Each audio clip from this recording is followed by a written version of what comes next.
Explain your bill as amended now, please. Thank you, Chairman, and thank you, Committee. And so essentially what this bill does as amended, it helps to create standards for these police advisory review committees.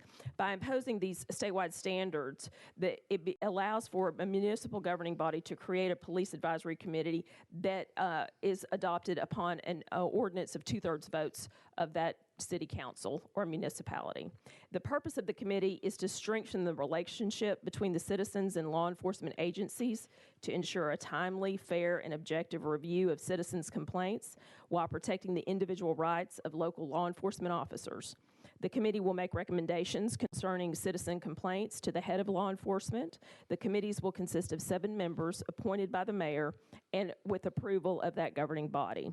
This bill ensures that community oversight boards operate under the same standards statewide, and it allows law enforcement to conduct an accurate, fair, and valid crime scene investigation without interference by outside boards. And with that, I stand ready for any questions. All right, you heard an explanation of the bill. Are there questions for the sponsor? Representative Johnson. Yes, thank you, Mr. Chairman. It's a community oversight board, and you want to eliminate oversight from other things. I think we should eliminate oversight from the state and let our locals manage this the way they see fit. I know that I'm pretty sure that this was initiated by Mayor Victor Ashe when there were some situations in Knoxville that were pretty intense, and it did a good job to de-escalate tensions. I think that this is working well, certainly in my city, and I don't see the need for the state to step in when, as far as the folks in my district are concerned and my city, that this is working well, and I think that they would like to see it remain the way it is. And I don't think that we need to, as a state, be coming in and telling what our locals what to do. Thank you. Nashville Community Oversight Board. I want to start with saying that HB 0764 moves forward to abolish community oversight boards and instead creates a police accountability review committee, and this will be a sad day for accountability in Tennessee. Many Tennesseans, especially those in Memphis, are still reeling in despair and are traumatized from the brutal killing of Tyre Nichols at the hands of Memphis Police Department. Knoxville and Nashville have not been exempt with similar types of police brutality, and if left without a separate entity with the authority to independently investigate these instances of police misconduct, the police will continue to police themselves, which only builds suspicion and distrust of law enforcement towards those charged with keeping us safe. For instance, a 76-year-old African-American woman filed a complaint with our agency because an officer pointed a gun in her face when she went to pick up her grandchild from a traffic accident. She stated, "I now do not trust the police."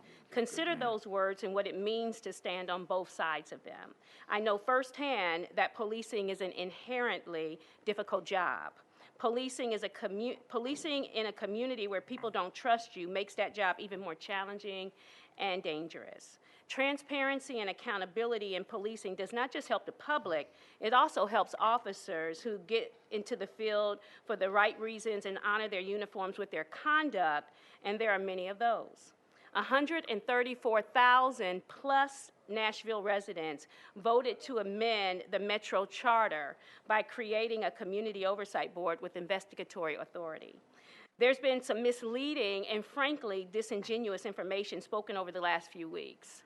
On March the 29th, during a committee to discuss Senate Bill 0591, Senator Briggs stated, "I then contacted," or actually he contacted me, Director Roush of the TBI. The senator continued saying that certain community members would rush down there, the TBI, when there's a police shooting, and they were coming under the police tape, they were contaminating a crime scene, and really interfering with the proper investigation by an outside force, which is the TBI.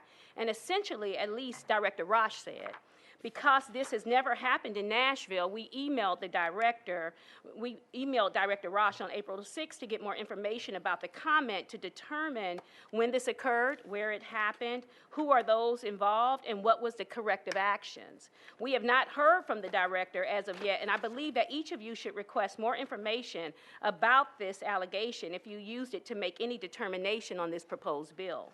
If you do not vote no on this bill, your willingness to abolish community oversight boards and replace them with less accountability review committees will stand to erode trust between the public and police at a time when the need is to be focused on repairing it. Thank you for your time and consideration. Okay, thank you. Any questions for our guest? Representative Hardwick. Thank you, Mr. Chairman, and thank you, ma'am, for being here. Thank you for the work that you do. So the main difference between what's being proposed and what we have in existence now for the civilian oversight boards, what do you see? Well, it takes away our authority to investigate individual complaints. We would have to take a complaint that comes in and directly, within 3 days, send it over to the police department's Office of Professional Accountability or Internal Affairs to do the investigation. We wouldn't be able to make a discipline recommendation. So that's a very big issue for Nashville because our board is set up as a hybrid model, which is, by the way, a best practice. Based on cities that have consent decrees, they have used that hybrid model to help their police departments move further in the work that they're doing so that they won't continue to be on a consent decree. Representative? Thank you. And I dare say that if we had stronger civilian oversight boards, that I would not be working with civilians and community leaders, clergy, other elected officials right now in Memphis as a consequence of the Tyre Nichols murder to have the U.S. Department of Justice come in and conduct a patterns of practice investigation. We probably would have had this, some sense of transparency that would have had this revealed, these problems revealed, not just many years ago, but many deaths and assaults ago. So I share your concern.